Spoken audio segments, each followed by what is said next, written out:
The Colorado Rocky Mountains really invites you to get out into the outdoors, and we want you to get out there and have a great time, but we also want you to do it safely. And here to give us tips on how to be safe when we're outdoors enjoying the mountains is Dan Smith of Vail Mountain Rescue. Good morning, Dan. Good morning. We had one mission last week, which is always fun. This was hunters, and this is the hunting season.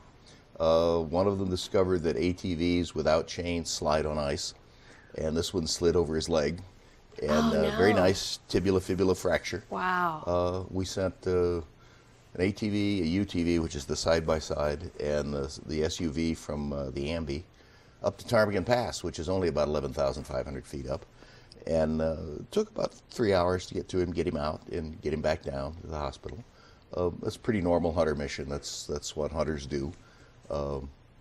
We were talking about is there a difference between winter and summer missions? And yeah, I mean, in winter you're on skis, and in summer you're in hiking boots.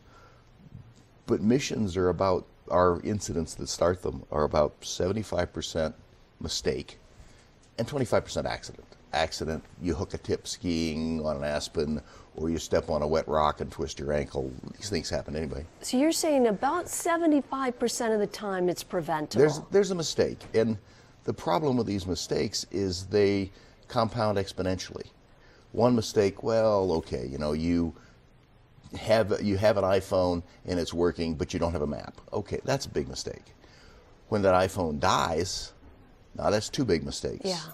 And you don't have a map, that's three. And you don't have the presence of mind to think which way's north, which way's south as you go up the trail. Yeah. That's four. At four mistakes, you're in trouble. Yeah. And then you add, you don't have any water, or not enough water, and you have nothing to eat, and you have nothing to keep you dry all night long. Now we're into some serious, you can get hurt at this problems. That all stems from people believing this is Central Park. We are conditioned to think, or a lot of people are that don't live near the wilderness, that, well, somebody will come get me. Well, somebody has to know you're there. And we will come get you, but if it took you 14 hours to get in trouble, probably going to take us 10 to get you out of it, or at least to get to you. You have to be able to survive on your own for that time period, however long it is, 10 hours or 2 days. We had one gentleman down on Missouri Peak. It took 3 days to find him, because we were looking for him, and he was chasing his tail, going up different drainages and climbing other mountains, and just disoriented. Oh yeah, and that doesn't work well. So what are some of the things, just basic things, to try to keep you out of trouble? Basic thing is to tell somebody where you're going, when you'll be back, and to call 911 if you don't show up. Corollary to that is the call 911. Don't call your mother, your father, your wife, your aunt, your uncle.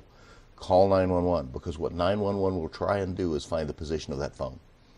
And we're pushing well over 80% being able to do that.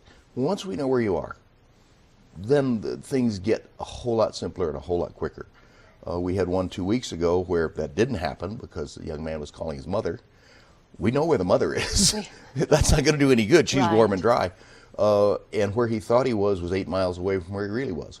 In the opposite direction. That's a big difference. We burned out a team looking for the place he thought he was, and he was 8 miles away. Call 911. We narrow that circle down real tight. We have a pretty good chance of finding you a whole lot quicker. Dan, we always have so much more to talk about, but I'm going to have to leave it there. No Thanks problem. so much for coming on the show. Always. Thank you. We're going to take it to Ashley now. She has your full weather forecast.